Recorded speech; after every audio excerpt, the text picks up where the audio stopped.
जंझौर में आयोजित इस भारत रत्न लौह पुरुष सरदार वल्लभ भाई पटेल की 150वीं जन्म जयंती के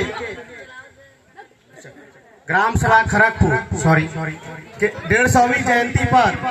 इस समिति का संचालन कर रहे हमारे बड़े भाई सचिन पटेल जी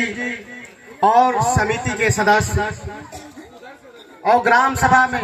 हमारे माता पिता, भाई बहन एवं युवा साथियों, जैसा कि आप जानते हैं आज 31 अक्टूबर 1875 को भारतीय मातृभूमि पर जन्म लेने वाला एक ऐसा शख्सियत जो अपना संपूर्ण जीवन देश को आजाद कराने और बापू के एक ऐसा वफादार सिपाही जो किसी भी समय अपने सिद्धांत और अपने विचारों से विचलित नहीं हुआ, चाहे उसे राजनीति का पद की लाभ रहा हो, चाहे किसी सभा के समिति का अध्यक्ष बनना हो, हमेशा से वो देश को सर्वोपरि रखते हुए इस देश को खंडित छोटे छोटे रियासतों को एकत्रित करके एक अखंड राष्ट्र का निर्माण किया। ऐसे वीर सपूत को मैं आप सभी की तरफ से उनके चरणों में श्रद्धासुमन अर्पित करता हूं। आप ये भली भांति जानते हैं कि जब देश आजाद हुआ और उसके बाद इस देश का शासन करने के लिए नीतियों का निर्माण करने का अवसर मिला, इस देश की बहुसंख्यक आबादी,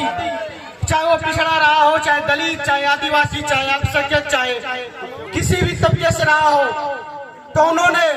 धर्म, जाति, मजहब, क्षेत्र, भाषा, समुदाय, लिंग से ऊपर उठकर इस देश को एक करने के लिए एक दस्तावेज दिया जिसका नाम संविधान है।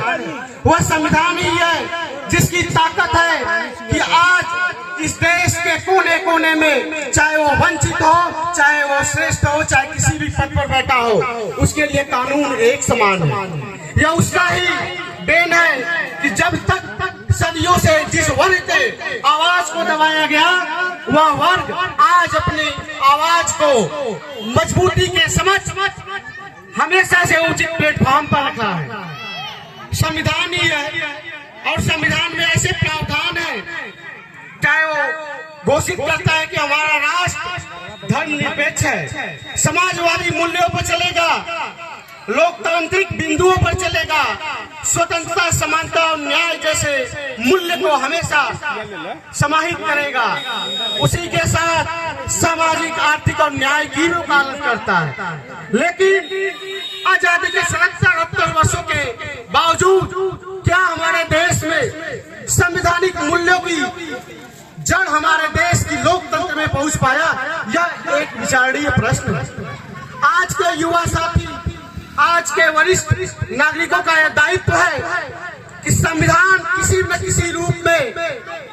धीरे धीरे उसे मजबूत की जगह कमजोर किया जा रहा है। इसके लिए आपकी जिम्मेवारी है कि आप जहां भी हो उन लोगों से प्रश्न करते रहिए जो आपको दी हुई अधिकार को छीनने का प्रयत्न कर रहे हैं। आपकी ये जिम्मेवारी भी है कि आप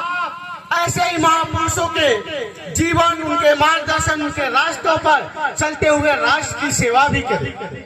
आप देख रहे होंगे कि किस प्रकार से इस देश में, इस देश की बहुसंख्यक आबादी युवा बेरोजगार है। क्या युवा होने के नाते मेरा एक परम दायित्व बनता है कि मैं युवाओं की आवाज को हमेशा उठाता रहूं। जब तक इस देश का युवा वर्ग शिक्षित और उसके हाथ में रोजगार नहीं होगा, तब तक अपने देश को हम विश्व गुरु और विकसित राष्ट्र की परिकल्पना पूरा नहीं कर सकते। आपने देखा होगा हमारे ही साथी, हमारे ही मित्र आज पीएचडी करके भी ग्रुप डी की नौकरी के लिए मजबूर हैं।